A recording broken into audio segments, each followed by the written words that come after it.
poderoso para levantar todo yugo y levantar toda carga. Yo doy muchas gracias porque yo declaro, yo sé que nosotros, tanto mi esposo, mi familia, la congregación, estamos en el hueco de su mano. Y de ahí nada ni nadie nos puede mover. Lo declaro así, lo creo, yo lo creo así. Que toda lengua mentirosa que se levante en juicio será condenada. Saludamos a todas esas personas que están allá a través de la internet, que sabemos que están ahí esperando la palabra del día de hoy. Los declaro muy bendecidos y con nosotros nuestro pastor.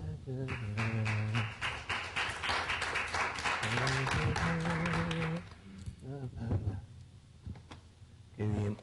Vamos a ir rapidito a considerar un versículo que está en Primera de Pedro, capítulo 1.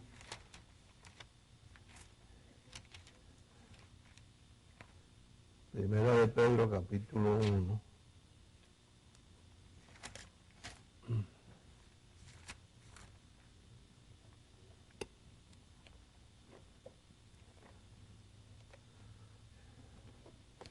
Y hay un versículo aquí que te lo tenía guardado esperando poder llegar hasta donde correspondía para podértelo explicar y ver la importancia que tiene las distintas traducciones.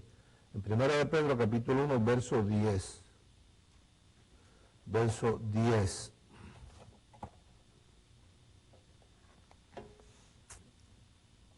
Yo voy a compararlo en las dos versiones que tengo aquí, la popular, que es la que casi todo el mundo maneja, y del Código Real, le vamos a encontrar más sentido. Porque se trata de tú oír la palabra y sacarle provecho. Si tú no le estás sacando provecho, se te está, ¿cómo se llama?, echando a perder la semilla. Jesús le dijo a esta mujer samaritana que la palabra haría en nosotros una fuente. Y una fuente es algo que fluye constantemente. El agua cuando se estanca se pudre. Entonces la palabra en ti, no me estoy refiriendo a que tú tengas que predicársela a nadie. No me estoy refiriendo a eso, aunque eso es parte, y no de predicar, sino de compartir. Sino que cada día, vamos a ver aquí cómo lo explica aquí la propia palabra, cada día nosotros que conocemos el beneficio de la Pascua, diga Pascua. Si yo te preguntara qué es Pascua para ti, pues la ilustración más clara, más fácil, más sencilla, es sufrimiento produjeron un beneficio. O sea, sin tener que andar muy teólogos ni nada, sufrimiento produjeron un beneficio. Quiere decir que si ya los sufrimientos pasaron, tú tienes que estar disfrutando los beneficios. Si tú no estás disfrutando los beneficios, entonces algo está pasando que no tiene nada que ver con la palabra, sino es dejadez de nosotros mismos. Entonces, hay en 1 de Pedro capítulo 1, verso 10. Yo voy a leerla despacito de esta versión Código Real. Si tú quieres y puedes, le haces la enmienda ahí a tu versión popular de manera que se te puedas entenderlo mejor. Dice, los profetas que profetizaron de esta gracia, preparada teniéndonos a nosotros en mente, inquirieron y diligentemente escudriñaron acerca de esta salvación, olfateando quién y en qué tiempo sería revelado. Su olfato por la presencia del Mesías o Cristo en ellos, oído, indicaba primero los sufrimientos del Mesías y después sus beneficios.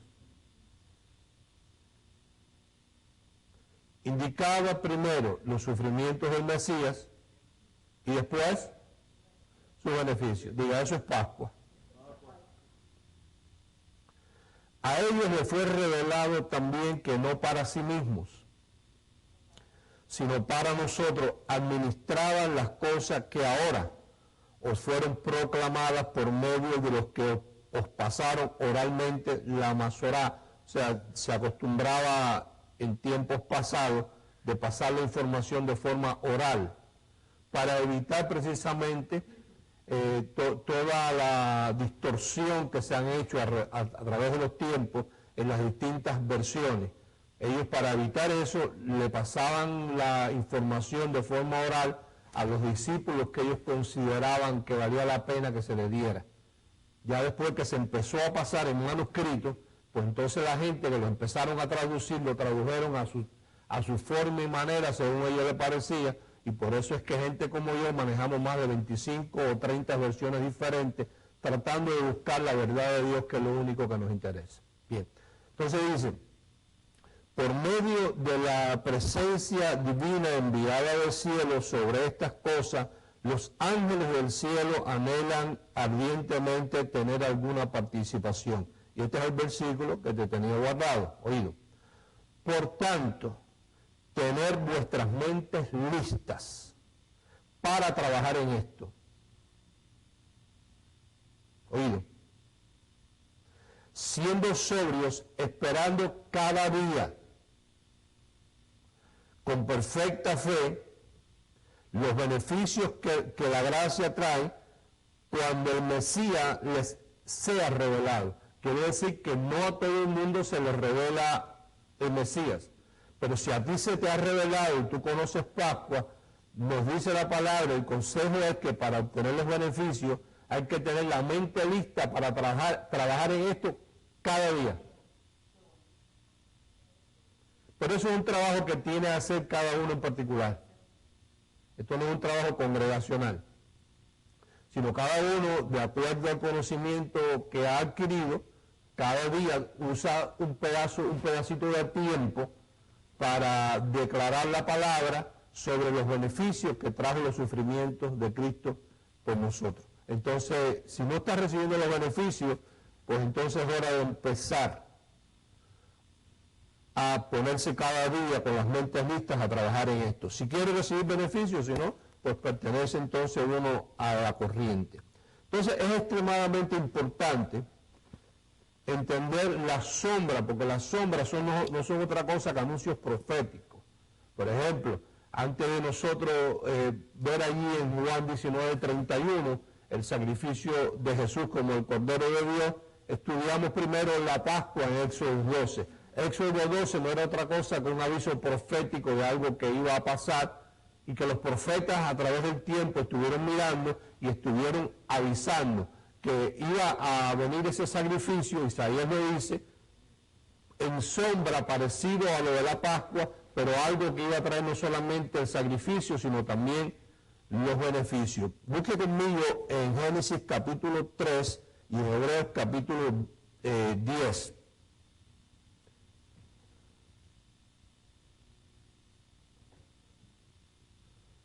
En Jesús se refleja todo el pacto. Jesús refleja todo el pacto, toda la sombra de lo que se dijo en el antiguo pacto, lo refleja y Él lo sustituye. Como dice Efesios 1:22, encerrándolo y llenándolo todo en todo. La semana pasada estuvimos viendo ahí en la tumba, que era lo que representaba Jesús en la tumba.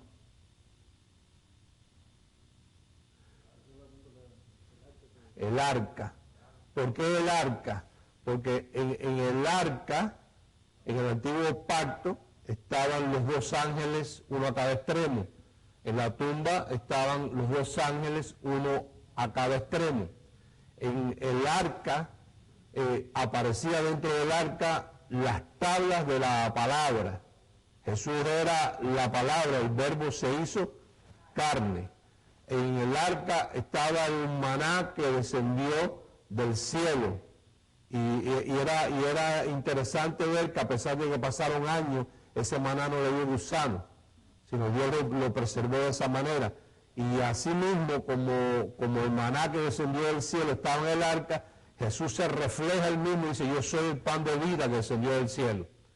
Y después vemos ahí la vara de Aarón que resucitó, o después de cortada reverdeció, y Jesús representa donde él dice, yo soy la resurrección, la vida. O sea, Jesús refleja todo. Cuando tú ves la persona de Jesús, tú puedes ir a cualquier parte del antiguo pacto y ver que cada una de las situaciones y cosas que había allí, Jesús la reflejó, la sustituyó y lo llenó todo en todo.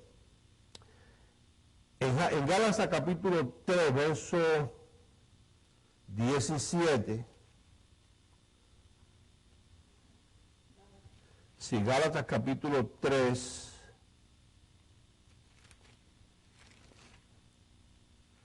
verso 17, y después vamos a leer Hebreos capítulo 10, Gálatas 3, verso 17, y Hebreos capítulo 10.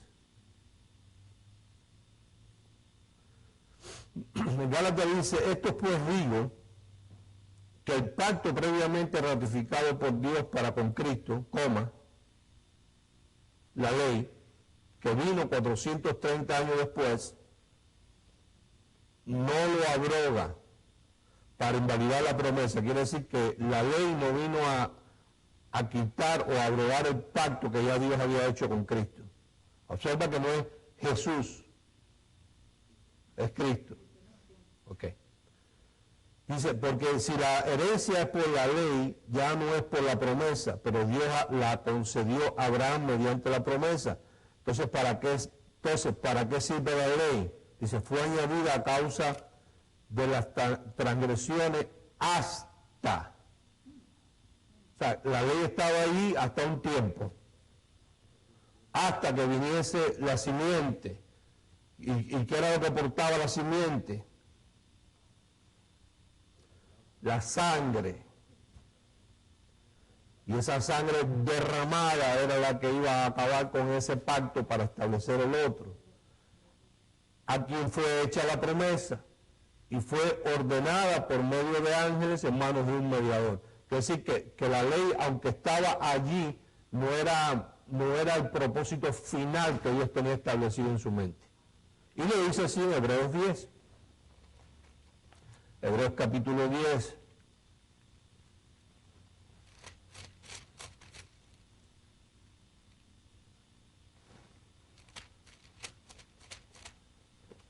Verso 1.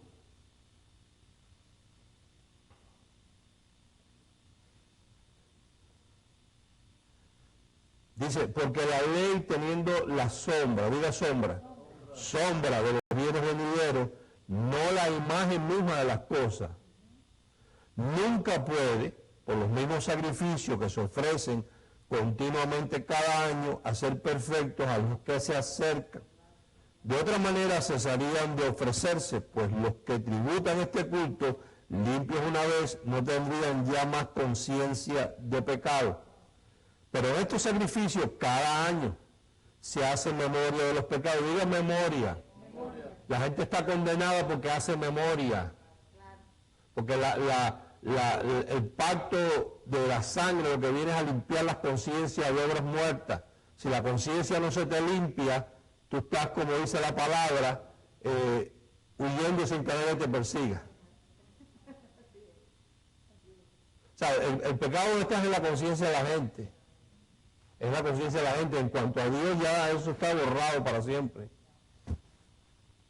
Dice, de otra manera cesarían de ofrecerse, pues los que tributan este culto limpios una vez, no tendrían ya más conciencia de pecado, pero en estos sacrificios cada año se hace ¿qué?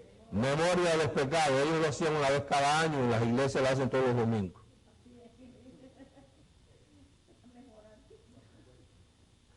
Porque la sangre de los toros y los machos cabríos no puede quitar los pecados. Por lo cual, entrando en el mundo, dice, oye, sacrificio y ofrenda no quisiste, mas me preparaste cuerpo, holocaustos y expiaciones por el pecado no te agradaron. Entonces, la pregunta sería, si no quisiste y no te agradaron, ¿para qué los pediste? Si no los quisiste y no te agradaron, ¿para qué los pediste? Diga hasta. Eso era como un mientras tanto que la simiente apareciera de manera que pudiera como distraer la ira de Dios sobre el hombre. Porque finalmente cuando tú lees Isaías 53, dice que Dios cargó su ira sobre Jesús. O sea, hasta que él tuviera donde descargar su ira y acabar con ella, porque lo que le producía a Dios la ira era precisamente el pecado del hombre. Entonces él hizo esto, pero era un mientras tanto. O sea, esto no era el propósito final de Dios. Dice, sacrificio y ofrenda no quisiste, mas me preparaste el cuerpo. ¿A quién le preparó el cuerpo? A la unción. Porque la promesa estaba hecha a Cristo, la unción. Pero para poder llevar a cabo el sacrificio, esa unción tenía que tener un... Tú sabes mucho ya. Dice, holocaustos y expiaciones por el pecado no te agradaron. ¿Por qué no te agradaron? Porque todos los años había que hacer lo mismo. Entonces dije, he aquí que vengo, oh Dios, para hacer tu voluntad. Como el rollo del libro está escrito de mí, diciendo, primero, sacrificio y ofrenda y holocausto y expiaciones por el pecado no quisiste, ni te agradaron, las cuales cosas se ofrecen según la ley. Y diciendo luego, he aquí que vengo, oh Dios, para hacer tu voluntad. Quita lo primero para establecer esto último. En esta voluntad somos santificados mediante la ofrenda del cuerpo de Jesucristo, hecho una vez para siempre. Ahora bien, fíjate, porque estamos todavía en el mover de la Pascua. Yo creo que Pascua, como dice la palabra, ahí en 1 de Pedro capítulo 1, no dice Pascua literalmente, pero dice sufrimientos y beneficios. Y para mí Pascua es sufrimientos y beneficios, de eso se trata. Pero nos está diciendo ahí que eso debe ser una actitud nuestra de cada día, que teniendo el conocimiento, que es lo que nos hace libres, dice la palabra, conoceréis la verdad y al conocerla esta nos hará libre. Teniendo ese conocimiento, debemos preparar nuestras mentes y estar listos para cada día recibir los beneficios de la gracia cuando Cristo nos sea revelado. No quiere decir que no se reveló. Lo que quiere decir que a mí me tiene que ser revelado. O sea, en otras palabras, Dios descorrió el velo y dijo, aquí lo pongo, está expuesto. Pero no puedo estar entretenido en otra cosa y no me puede ser revelado a mí. Ahora, digo, todo es sombra. Sombra es un anuncio profético. Y esas cosas que estaban en sombra y que esa gente anunciaron proféticamente, era el aviso de que esto que se estaba haciendo era un mientras tanto, pero que el propósito final de Dios no era ese, era otro. Entonces, Pascua, matando el cordero, pintando la sangre en las puertas, comiendo las hierbas amargas y comiendo el pan sin levadura, era un aviso, pero ese no era el propósito final que Dios tenía. El propósito final que Dios tenía era el cordero de Dios siendo sacrificado y que la sangre esa, cuando nosotros nos las aplicábamos a nosotros mismos mediante la fe en la sangre, pudiéramos ser libres de tantas situaciones que afecta a toda la humanidad y que no nos afectará a nosotros. Quiere decir que si a mí me está afectando alguna situación, es que yo no me he sabido untar bien la sangre. He estado entretenido en otras cosas, pensando en otras cosas, y no he utilizado mi lengua como hisopo para aplicarme la sangre. Entonces, había un requisito para poder participar de la Pascua. Presta bien atención. En Génesis 17 está el requisito. Génesis, recuerda que siempre para entender el resto tenemos que ir a Génesis. Génesis quiere decir que principio. Génesis capítulo 17, verso 9. Este es el patriarca Abraham. Dice Gálatas 3:29, si linaje de Cristo, linaje de Abraham somos. O sea, tú y yo no nos podemos escapar del trato que hizo Dios con Abraham, porque eso pertenece a la dispensación de la promesa. Lo que es promesa no se acaba nunca. Se acaba la ley, porque viene la gracia, pero lo que es promesa, cada dispensación, el nombre que ella tiene se explica por sí misma. Lo que es promesa está que es prometido. Entonces, si tú eres linaje de Cristo, dice que eres linaje de ¿quién? De Abraham. Este es pacto que hizo Dios con patriarca Abraham.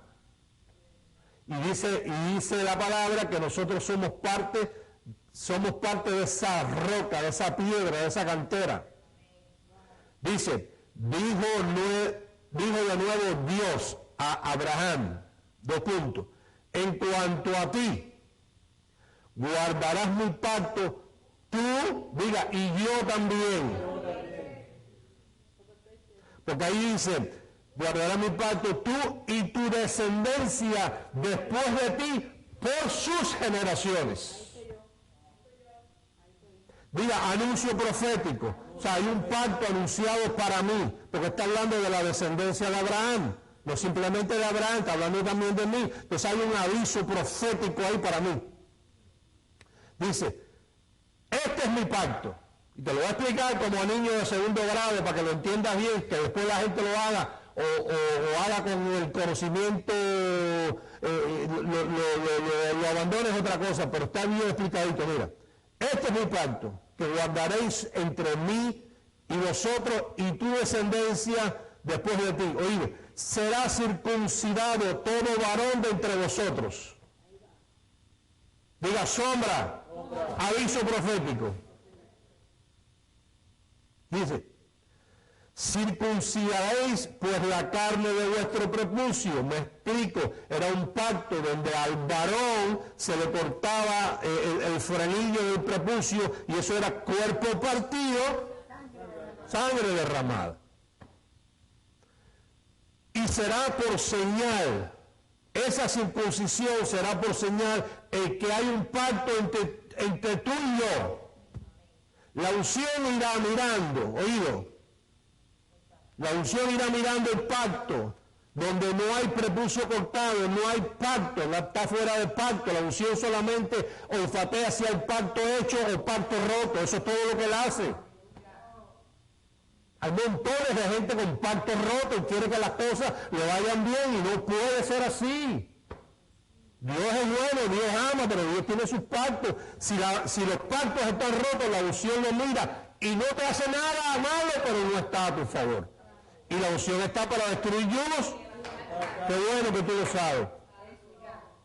Dice, y será porque señal, diga señal, señalado, marcado, del pacto entre mí y vosotros. Y verdad de 8 días será circuncidado todo varón entre vosotros por vuestras generaciones. Oído, 2 puntos. El nacido en casa y el comprado por dinero a cualquier extranjero que no fuere de tu linaje. Quiere decir que aunque fuere moabita, aunque fuere amorreo, aunque fuere jebuseo, aunque fuere filisteo, una vez estaba en tu casa, necesitaba ser circuncidado. Una vez era circuncidado, oído, independientemente que fuera hebreo, amorreo, jebuseo, filisteo, estaba dentro del pacto.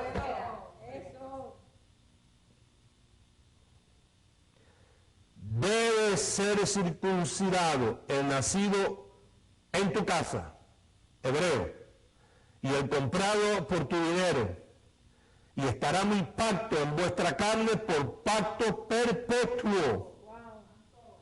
Y el varón incircunciso, el que no hubiere circuncidado la carne de su prepucio, oído, aquella persona será cortada de su pueblo, ha violado en mi pacto, entiéndase cortado por quitado del medio, mediante la muerte.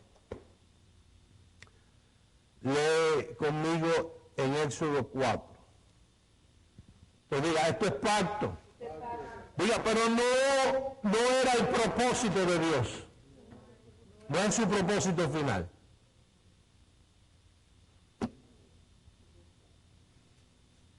Éxodo capítulo 4.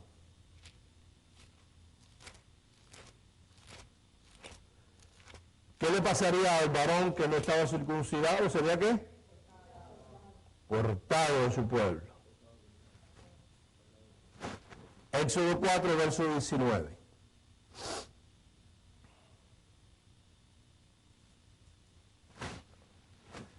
Dijo también el Señor a Moisés en Madián: ve y vuélvete a Egipto, porque han muerto todos los que procuraban tu muerte. Entonces Moisés tomó su mujer y sus hijos, diga hijos, ve, y los puso sobre un burro y volvió a tierra de Egipto. Tomó también Moisés la vara de Dios en su mano. Y dijo el Señor a Moisés: cuando hayas vuelto a Egipto, mira que hagas delante de Faraón todas las maravillas que he puesto en tu mano, pero yo endureceré su corazón, de modo que no dejará ir al pueblo. Y dirás a Faraón: el Señor ha dicho así, Israel es mi hijo, mi primogénito. Ya te he dicho que dejes ir a mi hijo para que me sirva, mas no has querido dejarlo ir. He aquí yo voy a matar a tu hijo, tu primogénito. O sea, todavía Moisés no ha llegado a Egipto. Dios le está diciendo lo que él tiene que decirle a Faraón. Bien. Y aconteció, verso 24, en el camino, que en una posada el Señor, ¿quién? El Señor le salió al encuentro y quiso matarlo. ¿A quién? A Moisés. O sea, Dios lo está mandando a Egipto. Pero entendamos que Dios no ha dejado su trono y ha descendido a la tierra y ha dejado el trono vacío, sino lo que está allí funcionando no es otra cosa que la unción. Igualito que en Éxodo 12, cuando pasó Dios por las casas y donde no estaba la sangre, entraba y se metía y mataba el primogénito. Esa era la unción. ¿Qué hace la unción? Destruye yugos y levanta carga. Tú te puedes convertir en carga aunque seas el evangélico más religioso del mundo. Aunque hables lenguas y profetices, si te conviertes en carga, la unción. Mira, dice: y aconteció en el camino que en una posada el Señor le salió al encuentro y quiso matarlo. Entonces Séfora tomó un pedernal afilado, entiéndase una piedra afilada, y cortó el prepucio de su hijo y lo echó a sus pies diciendo: a la verdad, tú no eres un esposo ¿de qué? De sangre. ¿Qué estaba pasando? Que había nacido Gersón, y aunque Moisés había circuncidado a los demás porque era él el que le correspondía a eso, todavía no había sacerdotes que lo hacían. No había tabernáculo, no había templo, no había ministerio sacerdotal. Los padres eran los que hacían o llevaban a cabo el pacto de Abraham para que esa persona no fuera cortada de su pueblo. Pero como Gersón es menor de edad, Gersón no era el que tenía que circuncidarse él. Al que le correspondía eso era a Moisés, porque cuando Moisés no lo había hecho, la unción olfateó que estaba fuera de pacto, y en estas condiciones tú no puedes entrar a Egipto a enfrentarte al faraón. Tiene una mujer que vale la pena ahí, ¿no? Entonces la mujer circuncida al muchacho, porque aunque ahí no le dice, yo puedo visualizar ahí que Moisés se está como ahogando. Lo que hizo más fácil, lo cogió por el cuello. Y una vez la unción vio la sangre, dice, así lo dejó ir luego. Así luego lo dejó ir. Y ella dijo, esposo de sangre, oído, a causa de la...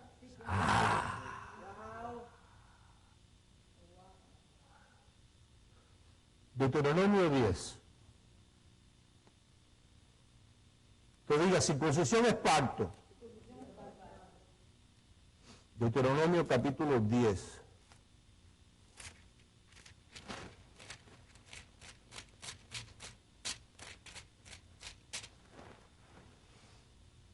Entonces, aquí vamos a leer similar a lo que leímos en Hebreos 10, cuando Dios dice, ofrenda, holocausto y expiaciones por el pecado no quisiste y no te agradaron.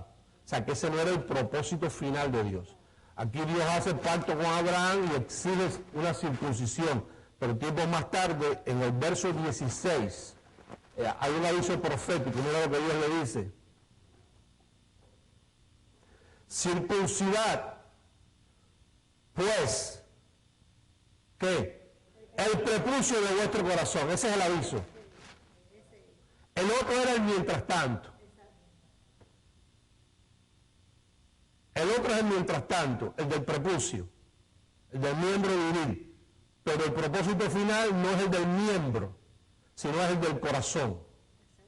Ese es el aviso, ¿eh? Circuncidad pues el prepucio de vuestro corazón y no endurezcáis más vuestra cerviz, vuestra cabeza, vuestra mente, vuestra voluntad. No seas duro de cabeza, no seas cabezón, acaso. Colosenses 2.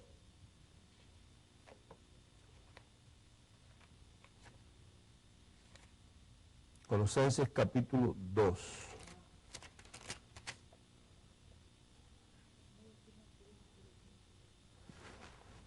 Verso 9.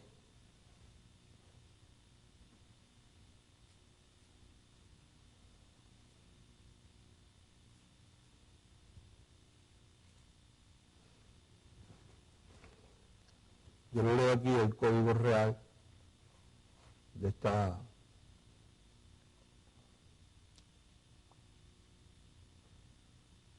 Dice, porque en él habita corpóreamente toda la plenitud de la deidad, está hablando de Cristo. Y estáis completos en él, quien es el primero en todo principado y potestad. Oído, en quien también fuiste circuncidados, con circuncisión no hecha a mano, diferente a la primera. Al echar de vosotros el cuerpo pecaminoso carnal en la circuncisión de Cristo. La palabra que yo tengo aquí original es Mohel, M-O-H-E-L, que quiere decir el que oficia la circuncisión. O sea, Cristo toma el lugar del que en la sinagoga o en el templo era el que llevaba a cabo el trabajo de la circuncisión del prepucio. O sea, no cualquiera lo hacía, había uno que era el Mohel. Cristo en este caso es el encargado de, a través de la palabra y la unción, circuncidar nuestros corazones. Circuncidar nuestros corazones. Ahora te digo esto otro. Quiere decir entonces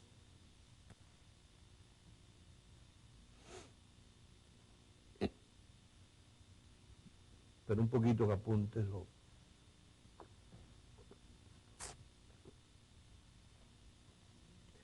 Quiere decir entonces que de la misma manera que en el antiguo pacto no podían celebrar Pascua los que no estaban circuncidados en el prepucio, no reciben beneficio en este pacto.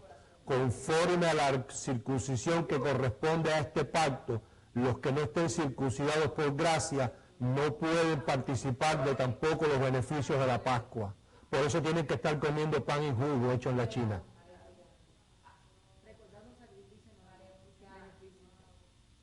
A ver conmigo 1 Corintios capítulo 11.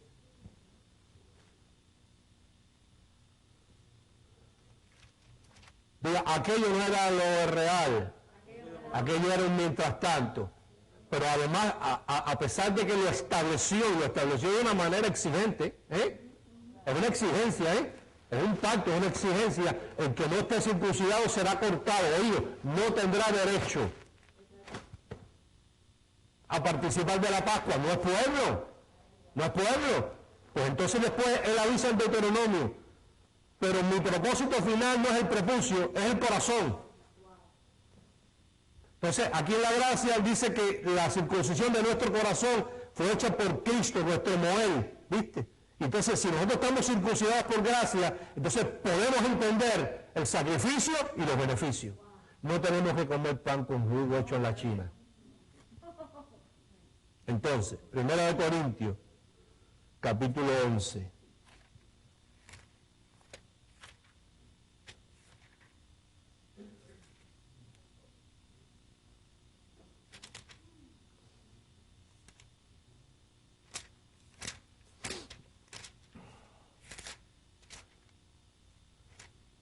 Primera de Corintios, capítulo 11, ahí estamos. Bien. Voy a leer el verso 27.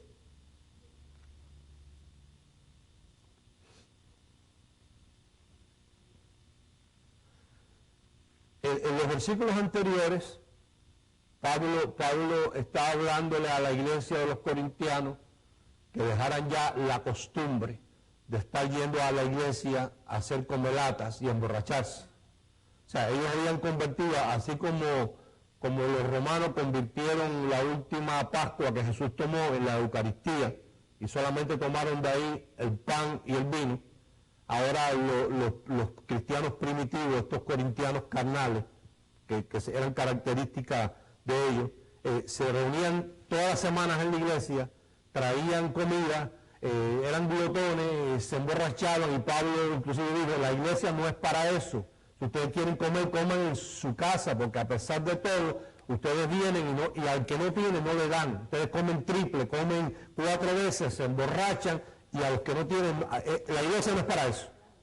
Yo les voy a decir qué fue lo que yo recibí de Jesús la noche que fue entregado, que aunque yo no estaba allí, Él me lo reveló a mí. Entonces, Él explica lo que Jesús le enseñó a Él, que fue y tomó el pan y le dijo a los discípulos, este pan habla de mí, cuando lo partió, y este vino me ayuda a hablarles a ustedes y a ilustrarles la sangre, cuando partió el pan del medio, cosa que cuando lo vieran en la cruz, entendieran qué era lo que estaba pasando. Cuando hablamos de comer el cuerpo de Cristo, hablamos de algo que es espiritual, no es material. Entonces, después que él habla de los sufrimientos, dice en el verso 27, de manera que cualquiera que comiere. Ahora, cuando yo te digo la palabra comiere, ¿qué tú piensas? ¿Masticar con los dientes?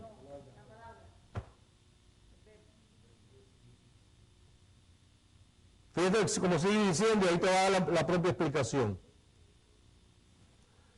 Que cualquiera que comiere este pan o bebiere esta copa del Señor indignamente, será culpable del cuerpo y de la sangre del Señor, o sea, la tendrá por cosa indigna. Verso 29, porque el que come y bebe indignamente, oído, ahí está la clave, sin discernir el cuerpo. Es que discernir solamente se discierne las cosas espirituales, lo material no se puede discernir. Se discierne las cosas del espíritu, lo material se percibe a través de los sentidos. Tú puedes percibir un pedazo de pan, lo puedes percibir, lo puedes oler, lo puedes tocar, ¿verdad? Y decir, está duro, huele, y lo puedes probar, lo puedes morder, puedes a través del sabor, puedes verlo, eso es sentido, pero tú no puedes discernir un pedazo de pan, porque solamente se disciernen las cosas que del espíritu. Entonces, en esta dispensación, Cristo resucitado es espíritu. Entonces, cuando nosotros comemos su cuerpo, lo que estamos discerniendo, lo que Él hizo por nosotros, la sangre que derramó y los beneficios que nosotros recibimos. Entonces, dice que el que come indignamente es porque no está haciendo discernimiento del cuerpo de Jesús. Ahora, yo quiero leerte un versículo, lo vamos a explicar, que es mal interpretado en Marcos 6, pero ahí dice también,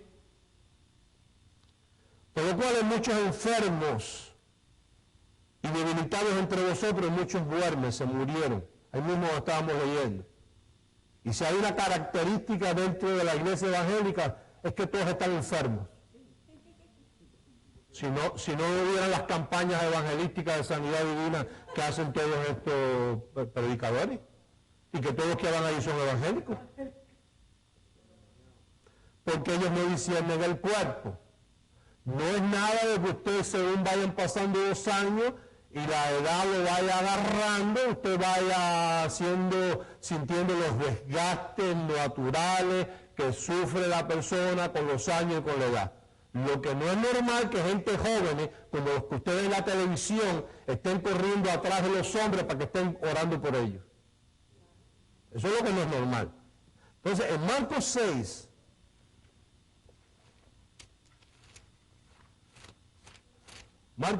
mira la definición que hace Jesús de esta situación. Mira el mensaje. Marcos capítulo 6, verso 34.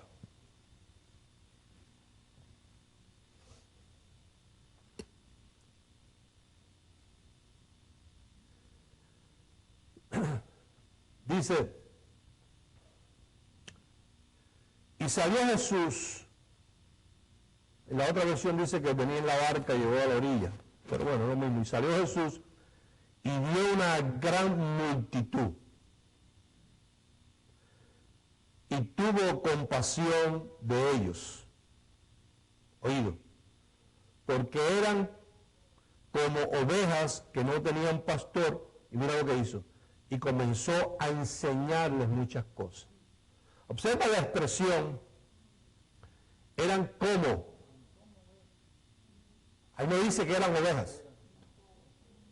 Quiere decir que cuando él las miró, él vio que el comportamiento de ellas eran cómo se comportan las características de las ovejas. Ahora, cuando usted observa la característica de una oveja, la oveja es un animal muy peculiar. La oveja es un animal desorientado.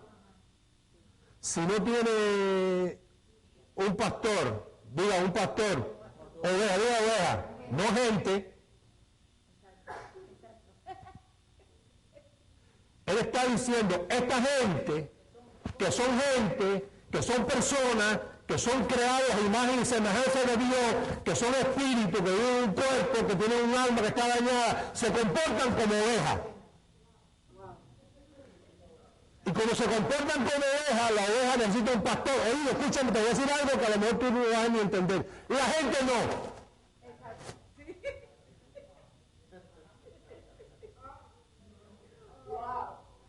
Tú no necesitas pastor físico, tú lo que necesitas es alguien que te enseñe.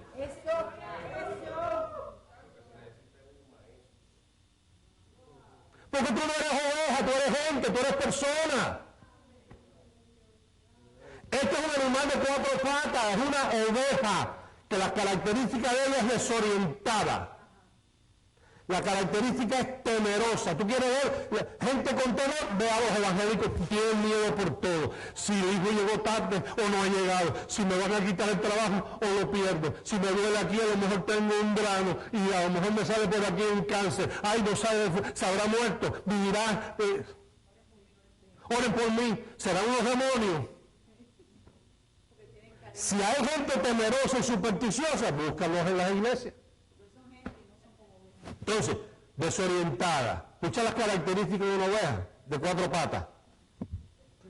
Desorientada, temerosa, oído, incompetente, no sabe buscar comida, hay que llevársela. Desvalida, dependiente, inútil, arrastrada, llevada, manipulada, perdida, descarriada, vagando. Entonces cuando Jesús vio a la, oído, escúchame, cuando Jesús vio a la gente escaso de enseñanza, digo, las características de esta gente, por causa de que están escasos de enseñanza, es como si fueran como ovejas sin pastor. Pero él no está diciendo que tú eres una oveja, tú no eres una oveja, tú eres una gente, una persona, espíritu, creado a imagen y semejanza de Dios, con espíritu para recibir revelación por el espíritu.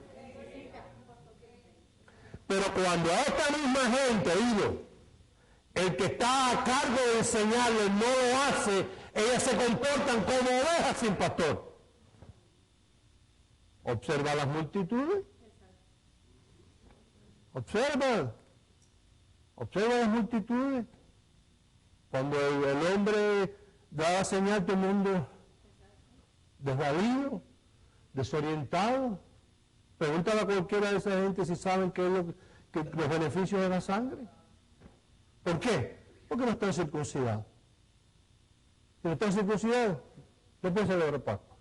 Y Pascua es, por partido, sangre derramada, no pan y jugo hecho en la China. Entonces, tú, las personas, no cuando digo tú, no eres tú, sino tú. Porque a veces nos olvidamos la cantidad de gente que gracias a Dios se mantienen ahí recibiendo esto, ¿no? Que no somos la mayoría, ¿no? Somos muy poquiticos. Comparativamente, ¿no? Observa las multitudes. Observa las características de este tipo de personas, sin conocimiento, desvalidos, esperando que el pastor le ponga la mano, le ore, le saque los demonios, le coge una ofrenda a cambio de un milagro. Estando en Barranquilla, pasé la televisión así y un pastor de aquí decía, voy a orar por ti para que te pasen 3 milagros. Digo, oye, pero estos pastores no tienen corazón. No, yo digo, tantos niños se están muriendo en los hospitales y como estos bárbaros, estos curanderos no tienen corazón y van ahí a orar por esos niños. Pero a los evangélicos sí le ofrecen milagros. Y los evangélicos mandan la ofrenda. Entonces, y los evangélicos se caen. ¡Ay, recibí! Dios me sanó. Mentira, todo es una farsa. Porque si fuera así, Dios mío, los niños de San Jude. Ah, por favor. O es mentira o no tiene corazón. Ese lugar Génesis de la gente muriéndose de sida. Entonces estos bárbaros, estos farsantes, tú ves en la televisión, tráigame a los muertos que los voy a resucitar. Y no puedes ir a orar por un niño que se está muriendo de cáncer. Al hogar de los ciegos. ¿Tú sabes por qué? Porque ni esos niños, ni esos que están en el hospital del SIDA, ni los ciegos, son manipulables estilo evangélico. Y ellos necesitan una multitud que sea manipulable al estilo evangélico para poderle pedir las ofrendas. Entonces, oye, con esto termino. Tú no necesitas un pastor. Tú, ni tú, ni tú, ni tú, ni tú, ni tú, porque tú no eres oveja. Tú eres gente, espíritu, creado a imagen y semejanza de Dios, que vives en un cuerpo y tienes un alma dañada. ¿Qué tú necesitas? Que a ti se te haga lo que hizo Jesús. ¿Qué hizo Jesús? Jesús tuvo compasión de ellos porque cuando las vio dice, andan, diga cómo. Se comportan esta gente, diga gente, estas personas, estos dioses, se comportan como ovejas sin pastor. Pero no son ovejas, son gente. Como son gente, yo les voy a enseñar, porque si fueran ovejas de 4 patas, yo los llevaba a comer, pero ellos lo que necesitan es enseñanza, conocer lo que ellos son, porque conocerás la verdad. Entonces tú coges el consejo de que cada día prepares tu mente y agarres el conocimiento y te ministres tú mismo, porque tú no necesitas un pastor. Tú lo que necesitas uno que te enseñe, y yo lo he hecho bastante bien.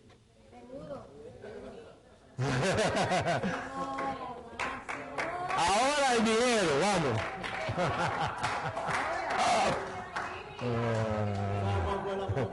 ¿Cuál fue la mejor predicación? La del domingo pasado. Esta. La que viene. Siempre.